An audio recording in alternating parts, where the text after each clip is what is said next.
Welcome to Let's Talk Occupationally. This is a weekly podcast that we do discussing about occupational therapy. Of course, that's the name of the podcast. And if this is your first time, welcome. I'm glad that you're here. We're so happy to offer a professional and personal opinion about occupational therapy. So today we have Dr. Glenn Gillian.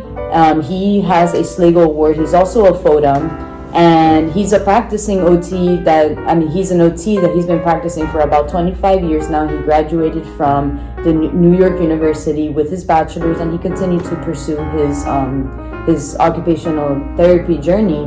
And eventually he got his doctorate, and right now he's doing neuro rehab. And like I mentioned, he's a FODA. So let's welcome Dr. Gillian.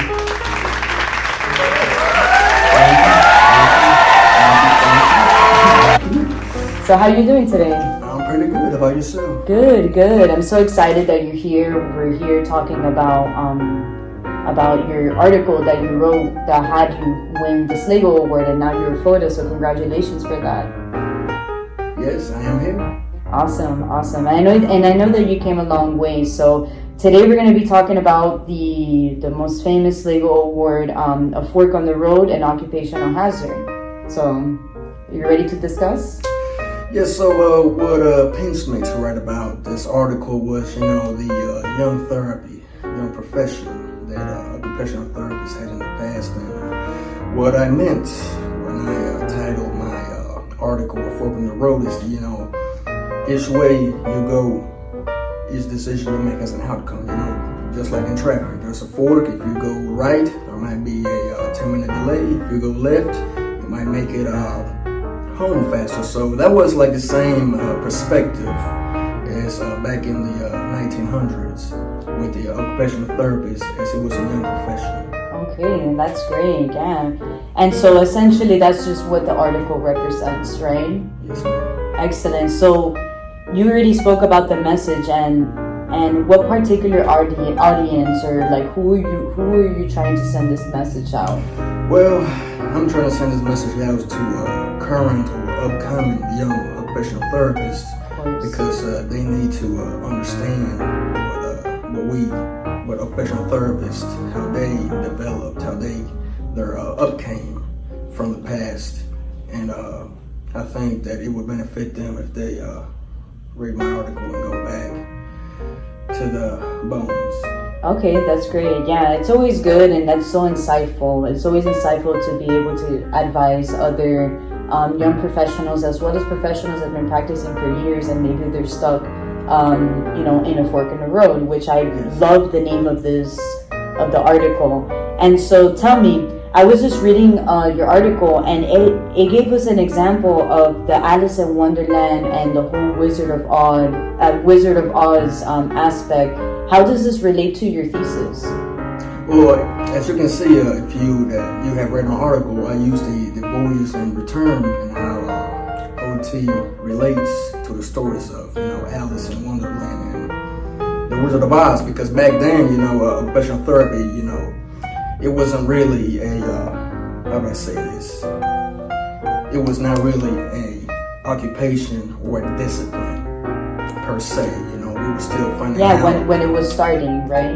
When it was starting, yes, okay. Because we integrated some information from other disciplines like physical therapy, psychology, psychiatrist, and that correlates a lot to Alice in the Wonderland and the Wizard of Oz. And we go back to the name of Fork in the Road.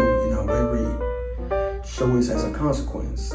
Okay, yeah, I could see how these type of adversities can really get in the way with our practice, because we always encounter several situations and we don't know what to do when that happens. And that's great.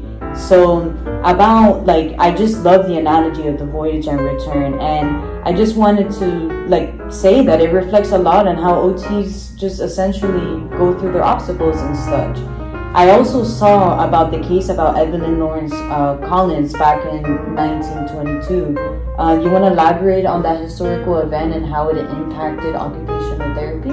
Yes, so back in 1922, there was a case about a paralytic woman that had a stroke, and everybody around her, they suggested and decided, and I think they were convinced that she wasn't able to be like functional. Herself, or functional, yes. So Miss Slagle herself invited Miss Evelyn Collins Lawrence, an occupational therapist, to come and take a look at the paralytic woman, and of course she decided that the woman needed to move.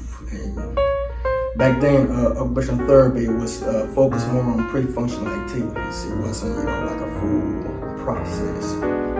Back then, they were in the making of it. Yeah, like how did they expect her to get better if she wasn't able to actually do the thing? I also read that she only had one hand that she can use, and then the neighbors would say like, no, she can't use that hand, that's the only hand that she has. But like you said, Miss Slagle and Miss Lawrence said no, she needs to be more functional.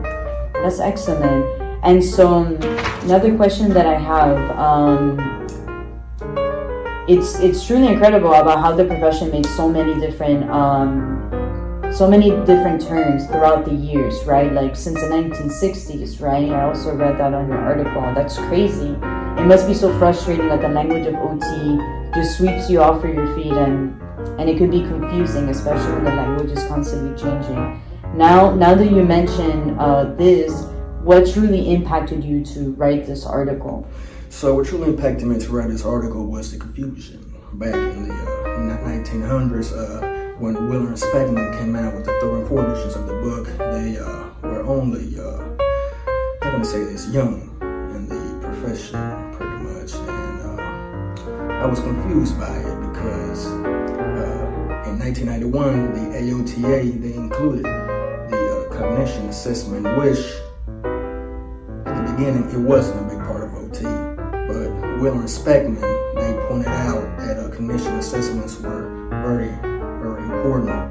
And I think... And also AOTA included it, right, in 1991. I also read about they that. They included it in 1991. I think that was the only point that Wheeler and Specman did in their previous editions that wasn't confusing. Yeah, because I remember reading the article and you had mentioned that you were just very confused because they were going back and forth about, well, between the third and fourth edition, they were going back and forth on like what really is an ADL or what really is cognition and why is that important.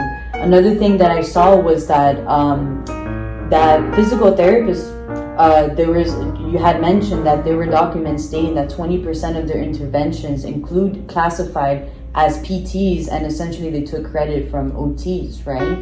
Yes. I also, I think I wrote about that on the article too. That, like I said, occupational therapy was still young, and physical therapy and other disciplines, they already had their base or foundation was concrete. Yeah, like their philosophy. Right, and OT, we were not very philosophical, or philosophy wasn't established as it is right now. So, that's one of the key points in historical context. Yeah, that's so great, and this is wonderful, honestly, and I'm so glad that you're able to give us all this information in person, not just in the article. It's wonderful. I'm so happy to have you here. Honestly, it's a pleasure.